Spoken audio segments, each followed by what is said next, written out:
Good afternoon students.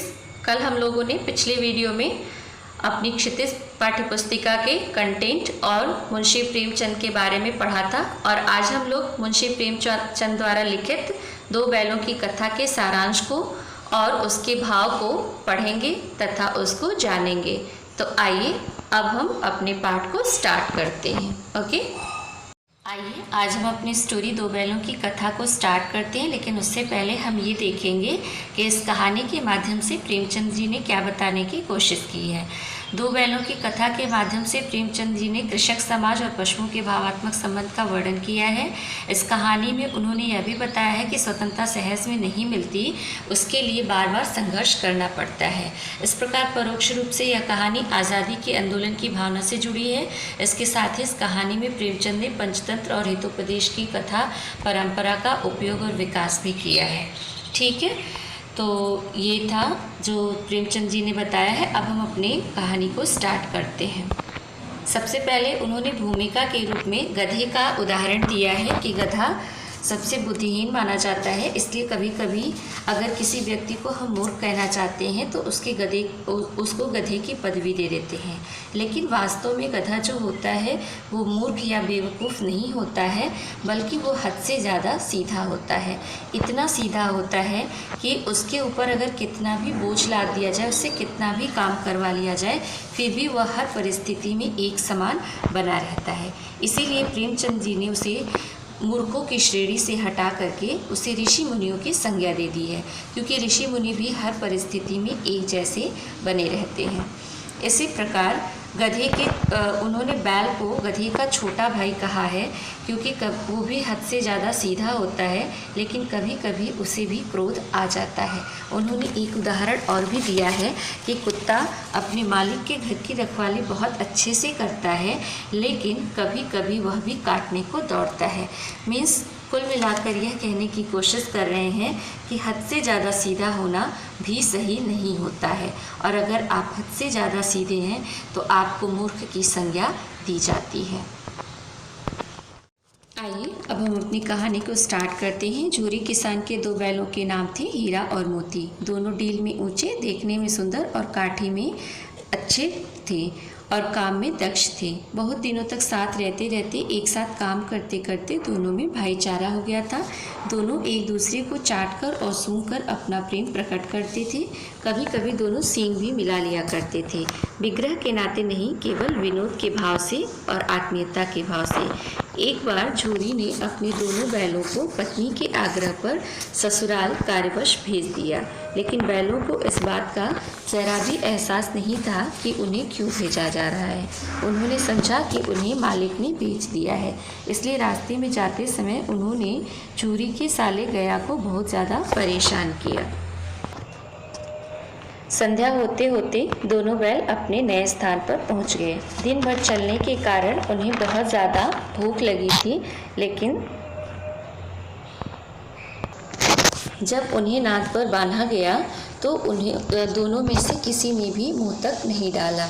उनका दिल भर आया था, क्योंकि आज तक वो जिसे अपना घर समझ रहे थे वो उनसे छूट गया था, और गया के घर सब कुछ उनके लिए नया था।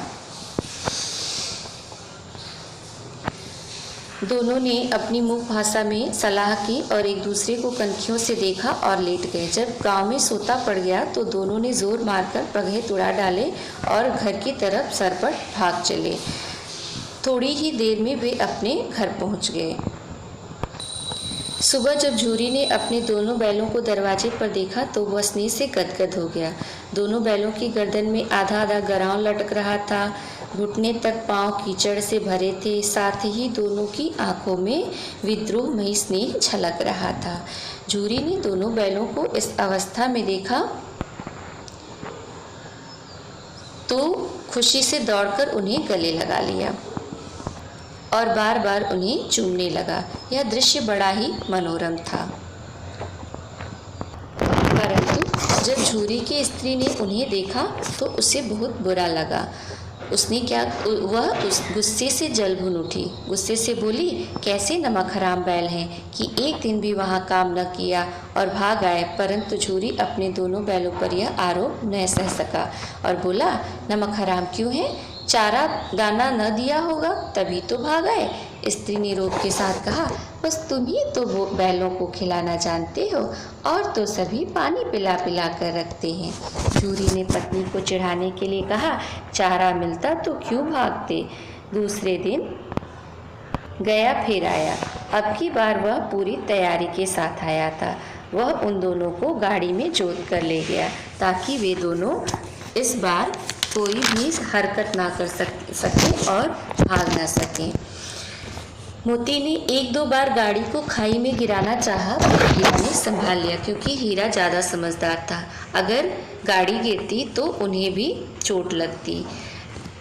घर पहुंचने पर दोनों को मोटी मोटी रस्सियों में बांध दिया गया और कल की शरारत का मजा चखाने के उद्देश्य से उन्हें सूखा भूसा खाने को दिया गया, जबकि अपने घर के बैलों को खली चूनी सब कुछ दिया गया।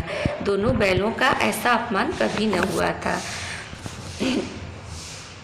न ही ऐसा कभी खाने को दिया गया था। दोनों ने नाद की तरफ आंख तक न उठाई। अगली सुबह गया ने दोनों बैलों को हल में जोता, पर दोनों बैलों ने अपनी जगह से न हटने की कसम खा ली थी। वह मारते मारते थक गया, लेकिन उन्होंने वहां से अपने पैरों को हिलाया तक नहीं। इस प्रकार हार मानकर गया ने उन्हें नाद पर लाकर बांध दिया।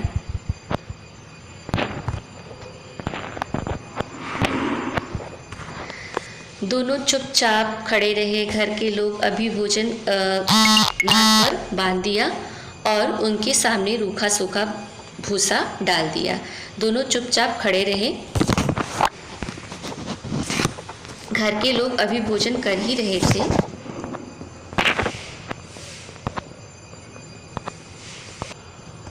कि एक छोटी सी लड़की घर से बाहर निकली और दोनों के मुंह में 2 रोटियां देकर चली गई। उस रोटी से दोनों की भूख तो शांत न होती, लेकिन मानो दोनों के हृदय को एक अलग प्रकार की शांति मिले। यहाँ भी किसी सज्जन का वास है, ऐसा उन्होंने सोचा। धीरे धीरे दोनों को उस छोटी सी लड़की जो भैरव की थी, जिसकी माँ मर गई थी और सौतेली माँ उसे हमेशा मारती रहती थी, से बड़ी आत्मीयता हो गई।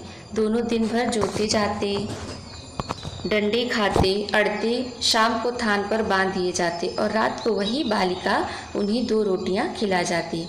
प्रेम के इस प्रसाद की यह बरकत थी कि 2 गाल सूखा भूसा खाकर भी दोनों दुर्बल न होते थे, मगर दोनों की आंखों में रोम रोम में विद्रोह भरा हुआ था।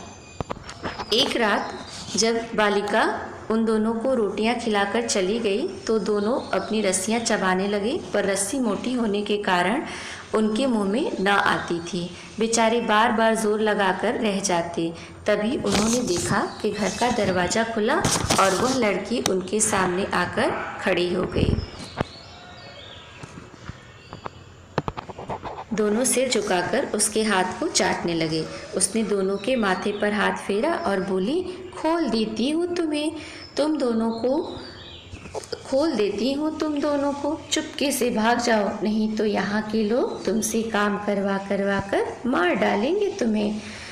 उसने दोनों के गरां खोल दिए और भागने का इशारा किया, पर दोनों चुपचाप खड़े रहे और अभी सोच ही रहे थे कि हमारे भागने पर इस बच्ची पर आफत न आ जाए। तभी वह चिल्ला पड़ी, फूफा वाले दोनों बैल भागे जा रहे हैं, ओ बाबा दोनों बैल भागे जा रहे हैं। यह सुनते ही दोनों भागने लगे और गया हड़बड़ाकर उनका पीछा किया, लेकिन वो बहुत दूर निकल गए और वह उनका पीछा न कर पाया।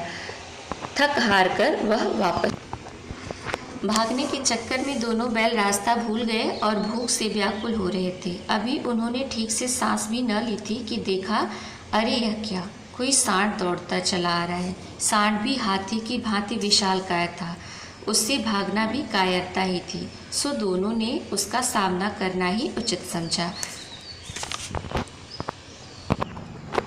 ज्यों ही सांड हीरा पर झपटा, मोती ने पीछे से उस पर वार किया। सांड जब उसकी तरफ मुड़ा तो हीरा ने उसे रगेदा। इस प्रकार सांड ने झल्लाकर हीरा का अंत करने की सोची। तभी मोती ने बगल से आकर सांड के पेट में सींग भोंक दी। अचानक हमले से घबराकर सांड घायल होकर गिर पड़ा। तब दोनों मित्र विजय के नशे में उसे छोड़कर आगे निकल गए। दोनों को लड़ने के कारण और भी ज़्यादा भूख लग रही थी। तभी मटर का खेत सामने दिखा।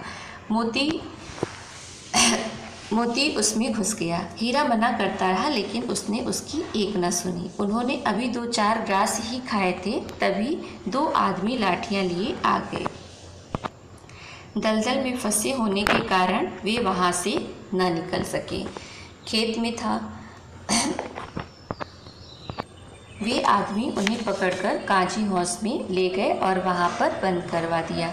जब वे काजी हाउस में पहुंचे तो देखा वहां कई भैंसें, कई बकरियां, कई घोड़े और कई गधे पहले से ही मौजूद थे। किसी के सामने चारा न था। सब जमीन पर मुर्दों की तरह पड़े थे। कई तो इतने कमज़ोर हो गए थे कि खड़े भी नहीं हो सकते थे। सारा दिन दोनों इस आस में देखते रहे कि कोई चारा लेकर आएगा, लेकिन जब कोई नहीं आया तो हीरा के दिल में विद्रोह की ज्वाला दहक उठी। मोती से बोला, अब तो नहीं रहा जाता। मोती, चलो यहाँ से भागने का कोई उपाय निकाला जाए।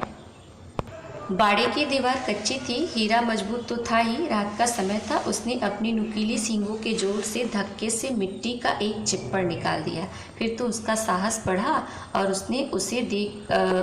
उसे देख करके मोती ने भी उसका साथ दिया।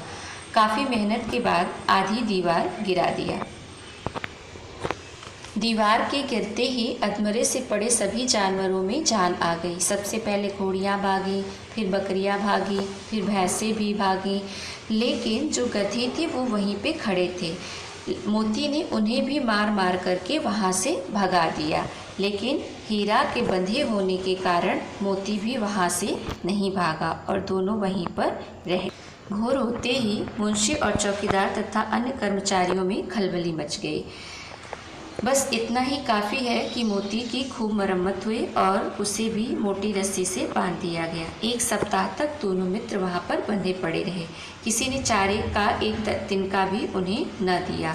हाँ, एक बार पानी दिखा दिया जाता था, यही उनका आधार था।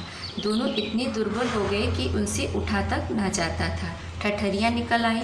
एक दिन बाड़े के सामने डुग्गी बजने लगी और दोपहर होते होते वहाँ 50-60 आदमी जमा हो गए। तब दोनों मित्र निकाले गए और उनकी देखभाल होने लगी। लोग आकर उनकी सूरत देखते और मन फीका करके चले जाते थे, क्योंकि खाना पानी न मिलने की वजह से वो बहुत ज़्यादा दुर्बल हो गए थे।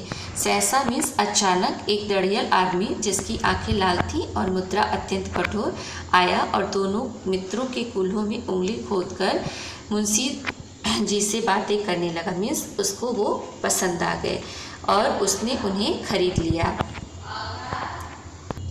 आप समझ सकते हैं कि उस दड़ियल आदमी ने उन दोनों को क्यों खरीदा होगा, क्योंकि उनके अंदर जान तो थी नहीं, तो जाहिर सी बात है कि वो उनसे काम तो करवा नहीं सकता था। मीन्स वो उनको काटने के लिए।